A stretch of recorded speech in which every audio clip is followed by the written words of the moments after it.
Good morning once again, Dr. Michael Lim. Good morning, guys. Good morning. Willie, can we turn his microphone on? No, hold on a second. There you go. Good morning, Dr. Michael Lim. Good morning. There you go. All right. Now you're cooking with Rocking. gas. All right, so you are being a world-class cardiologist. Let's talk about cardiovascular diseases. Well, so it's not just the day that Ken Hitchcock gets fired, but it's February 1st. And so February on a yearly basis was sort of dedicated to something we call Heart Month, to raise the awareness of the concept that, unfortunately, heart disease continues to be pretty frequent in our community. It remains the number one cause of death, and there are a lot of people out there with heart disease. And so February is kind of promoting that to see what we can do to try to reduce that, because over the past 3 to 5 years, those numbers have fallen. The number of people dying from heart disease have gone down tremendously. And those are good signs. So if we continue that trend, I think we'll get to a good position. I see that you're wearing the red pen. Yeah. And women and heart disease.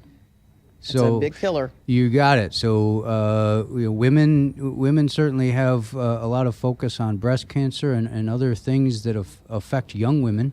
Heart disease is the number one cause of death for women in this country as well. Mm-hmm. And so the first Friday of every February, so this upcoming Friday, February 3rd, has been kind of laid out nationally and sponsored by the American Heart Association, is Go Red Day. So wear something red, promote the concept of raising awareness that many of women in our society are afflicted by heart disease, and we need to do a lot more for women to try to help them, because the treatments don't necessarily have to be the same, nor should they be the same. The diagnosis is a lot harder.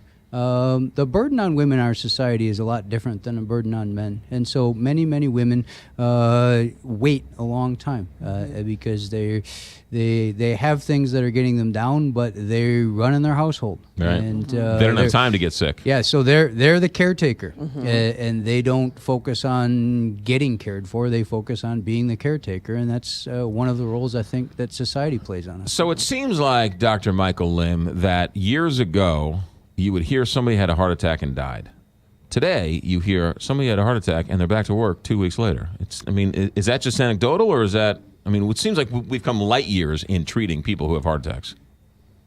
Well, two sides of that page, right? So on the one side of the page, we have come light years. We have increased our abilities to do things and manage a lot of conditions within a hospital.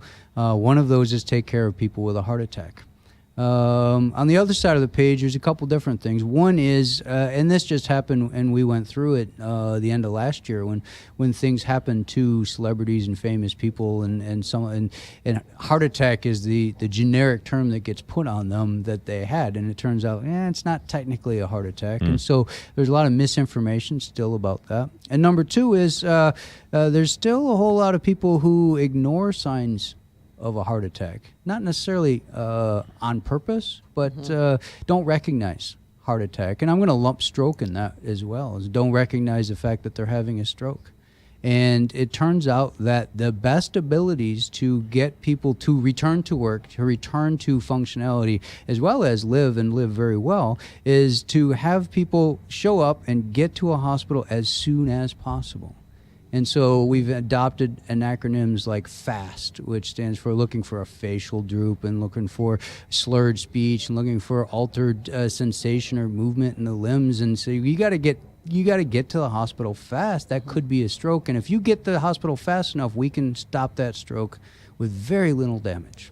The same thing can happen with a heart attack. If you have sudden onset of shortness of breath, chest pressure, chest tightness, you got beads of sweat on your forehead and it's 30 degrees outside, and I just don't feel good, that could be a heart attack. When that comes on suddenly, and you got to get to the hospital fast.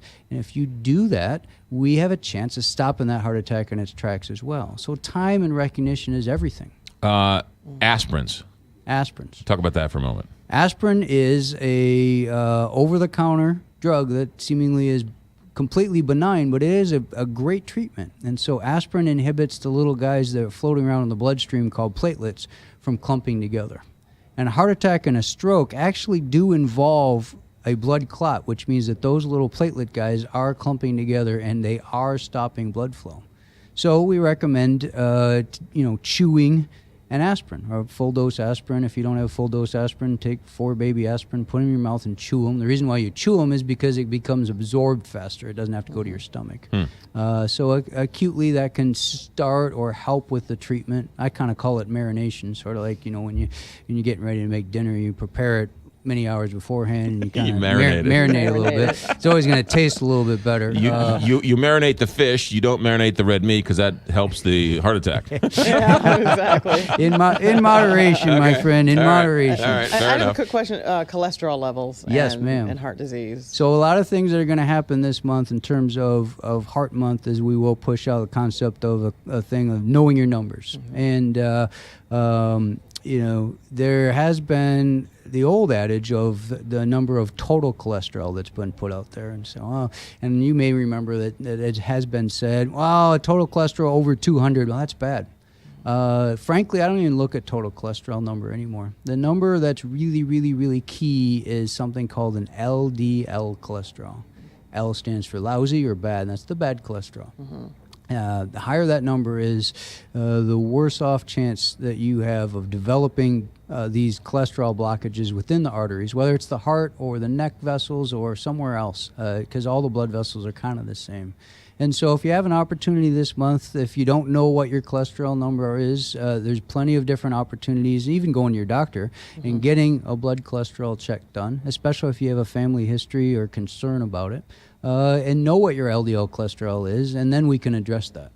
Should you take 1 aspirin a day even if you're not having a heart attack? The answer is no, not for everybody. Okay. The answer is if there's a concern or you want to potentially discuss that with your physician, because there are some issues with respect to people who are at low enough risk. They just bear potentially some of the side effects of what appears to be a benign medication. So they have some bleeding events that might not be needed to have anybody go through. There are some benefits. Everything's a risk-benefit analysis. Gotcha. Check with your doctor. Dr. Absolutely. Michael Lim, cardiologist with SLU Care and SSM Health SLU Hospital. Great stuff today. Yeah, so Heart Month. Heart Month. Yes. Everybody pay attention, and let's reduce heart disease in this community. Thank you, sir. Thank you. 826.